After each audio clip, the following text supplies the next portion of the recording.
Madam ఇంట్లో లక్ష్మి నిలవాలంటే వ్యాస మహర్షి 5 సూత్రాలు చెప్పారు అంటారు కదా, వాటి గురించి వివరించండి మా కోసం. చాలా మంచి క్వశ్చన్ అన్న. వ్యాస మహర్షి అనే వ్యక్తి అప్పటికే ఎంత ఫైనాన్షియల్ స్టేటస్ ని కలిగి ఉన్నాడు, ఎంత ఫైనాన్స్ పైన ఒక అవగాహన కలిగి ఉన్నాడు. అప్పట్లోనే మనకు ఉంది అర్థశాస్త్రం. అది డబ్బు గురించి వివరించే శాస్త్రం మాత్రమే. మనం ఏదో చదువుతాము, దాన్ని తీసి పక్కన పెట్టేస్తాం. కానీ అప్పట్లోనే వ్యాస మహర్షి ఎంతో గొప్పగా చెప్పాడు. ఎప్పుడు కూడా మనము 5 మార్గాల ద్వారా డబ్బుని ఖర్చు పెట్టాలి మనకు వచ్చిన సంపదలో నుంచి అని ఆయన చాలా వివరంగా చెప్పాడు. ఎలా 5 మార్గాలు అంటే, ఒక శాలరీ మనకు వచ్చింది, మనకి ఏదైనా ఒక ఇన్కమ్ వచ్చింది, మనం ఉద్యోగ రీత్యా కానివ్వండి, మన వ్యాపార రీత్యా కానివ్వండి, మనకు ఇంకా ఇతర ఏ కారణం చేత కానీ మనకు వచ్చే దాని నుంచి మనము దాన్ని 5 భాగాలుగా డివైడ్ చేయాలి. ఆ 5 భాగాల్ని ఎలా డివైడ్ చేయాలంటే 20% 20% డివైడ్ చేసేయాలి. మొదటి 20% మనము ధర్మం కోసం ఉపయోగించాలి. ఇక్కడ గుర్తు పెట్టుకోండి, ధర్మం వేరే, దానం వేరే. దానము అంటే మనం ఊరికే ఫ్రీగా ఇచ్చేస్తాం కదా, దానం అంటారు దాన్ని. ధర్మము అంటే మనం ఈ విశ్వంలో పుట్టాము, ఈ విశ్వానికి మనం కనెక్ట్ అయ్యి ఉన్నాము. ఈ విశ్వం మనం ఈ జన్మ ఇస్తేనే మనం ఇక్కడ ఈ విశ్వంతో కలిసి బతుకుతున్నాం. మనం సంపాదించింది ఏదైనా కూడా ఆ విశ్వం కోసం కూడా ఖర్చు పెట్టడం అనేది ధర్మమైన పద్ధతి. ధర్మం అంటే ఎంతో మంది సాధువులు ఉంటారు, ఎంతో మంది యక్షకులు ఉంటారు. వాళ్ళు మనల్ని ఒక్కొక్కసారి అడుగుతారు, ఒక్కొక్కసారి అడగరు. మనం సంపాదించింది కూడా ఒక్కొక్కసారి దానం ఇవ్వటానికి మనకు మనసు కూడా రాదు. ఒక్కొక్కసారి మనం సంపాదించిన బిజీ లైఫ్ లో దానం చెయ్యాలనే టైం కూడా కొంతమందికి ఉండదు కదా. అలాంటప్పుడు విదే మనల్ని గుర్తు చేస్తూ ఉంటుంది అప్పుడప్పుడు కదా, గుర్తు చేసి ఇలా దానం చెయ్యండి, ధర్మం చెయ్యండి అని చెప్తూ ఉంటుంది. అలా మనం ఒక 20% ధర్మం కోసం, గుళ్ళు కోసం కానీ, గుళ్ళ సంరక్షణ కోసం కానీ, సాధు సన్యాసులు ఏవి ఆశించుకోకుండా, వాళ్ళకు ఇల్లు ఉండదు, కుటుంబం ఉండదు, సంపాదన ఉండదు, వాళ్ళ యోగ సాధనలో వాళ్ళు బతికిపోతూ ఉంటారు. వాళ్ళకు కూడా జీవనం అనేది గడవాలి. కాబట్టి మనం వాళ్ళని వెతుక్కుంటూ కరెక్ట్ అయిన పర్సన్స్ ఎవరో, నీడెడ్ పర్సన్ ఎవరో కనుక్కొని వాళ్ళకు కూడా మనం ఒక 20% అనేది ధర్మబద్ధంగా ఇవ్వాలనేది శాస్త్రం. ఇంకొక 20% ఎవరి కోసం ఇవ్వాలంటే ఆ 20% మనము దానం చెయ్యాలి. దానం అంటే మనం ఎన్నో చోట్ల తిరుగుతుంటాము, కొన్ని సార్లు మనము మర్చిపోతుంటాం దానం చేయడం కూడా. వాళ్ళు వచ్చి గుర్తు చేస్తారు, యక్షకులు వస్తారు మన దగ్గర, ధర్మం చేయండి నాయనా, ధర్మం చేయండి నాయనా అంటారు కదా. పిల్లలు, మంచి వయసులో ఉన్న వాళ్ళు కూడా వచ్చి మనల్ని అడుగుతుంటారు. కానీ అలాంటి వాళ్ళకి మనము సపోర్ట్ చేయకూడదు ఎప్పుడు కూడా. ఎందుకో తెలుసా, మనమే వాళ్ళని భిక్షగాళ్ళలా తయారు చేస్తాం. కాబట్టి ఎవరే కానీ, పిల్లలు కానీ, మంచి వయసులో ఉండి వచ్చే వాళ్ళకు రూపాయి కూడా ఇవ్వద్దనేది నేను చెప్తాను. ఎందుకో తెలుసా, వాళ్ళని మనం భిక్షగాళ్ళగా చూడకూడదు. వాళ్ళకు కష్టపడే స్వభావం ఉంది, పిల్లలకి చదువుకునే స్వభావం ఉంది, చదువుకోవాలి, కష్టపడాలి.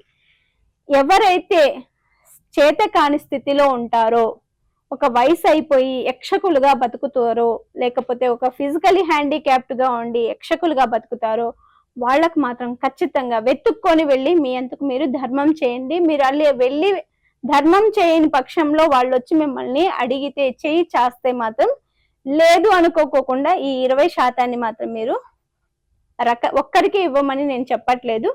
ఎంతో మంది మనం రోజు వస్తూ వెళ్తూ కనిపిస్తారు. కాబట్టి వాళ్ళకింత 20% ని డివైడ్ చేయండి. ఇంకొక 20% ఉంటుంది కదా, అది మన కోసం, మన అవసరాల కోసం, మన కుటుంబం కోసం.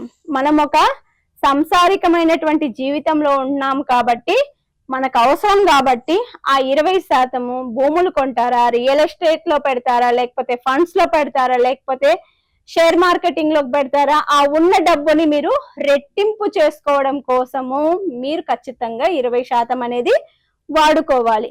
ఇంకా రిమైనింగ్ 20% ఉంది కదా, ఆ 20% మనము భోగం కోసం వాడాలి. భోగం కూడా మనకి అవసరం కదండి. ఒక్కొక్కరైతే ఒక బిస్కెట్ ప్యాకెట్ ఇచ్చి ఫోటోలు తీసుకుంటారు కదా, ఫేస్బుక్ లో పెట్టుకుంటారు, అప్లోడ్ చేస్తారు. ఒక అన్నం ప్యాకెట్ ఇచ్చి 100 మందికి చెప్పుకుంటూ ఉంటారు. అది భోగం అండి, దానం కాదు. ఎందుకంటే వాళ్ళు జనాల్లో వెళ్ళడం కోసము, వాళ్ళు సెలబ్రిటీ అవ్వడం కోసము, లేకపోతే వాళ్ళు ఇంత దాన ధర్మాలు చేస్తున్నామని షో ఆఫ్ చేసుకోవడం కోసం మాత్రమే చేస్తాడు. దానం చేసే వాళ్ళు ఎప్పుడు కూడా గుప్తంగా చేస్తాడు. ఈ చేతితో చేసింది ఈ చేతికి కూడా తెలియకోకుండా దానం చేస్తారు. అది కరెక్ట్ అయినటువంటి దానం. అంటే మనిషి అనేవాడు ఎవరైనా నేను దానం చేస్తున్నాను అని చెప్పాడు అంటే అతను దానం చేసినట్టు కాదు, అతను మార్కెట్ లో వెళ్ళటానికి ప్రయత్నిస్తున్న వ్యక్తిగా మనం భావించాలి. ఎవరైతే 20% ఎవ్వరికి తనకి తప్పితే, తీసుకున్న వానికి తప్పితే వేరే వానికి ఎవరికి షేర్ చేయకోకుండా ఎవరైతే 20% దానం చేస్తారో ఆ 20% వానికి 100%గా మారుతుంది. ఏదో ఒక రకంగా మనకి భూమి రూపంలో పెట్టిన డబ్బు డబుల్ త్రిబుల్ అయిపోతూ ఉంటుంది. అలా కూడా వాళ్ళకి జరుగుతుంది. ఇంకొక 20% మనం భోగం కోసం అన్నాం కదండి, చెయ్యాలి. షో ఆఫ్ కూడా చెయ్యాలి. ఎక్కడ చెయ్యాలి, ఎప్పుడు చెయ్యాలి, ఎలా చెయ్యాలి?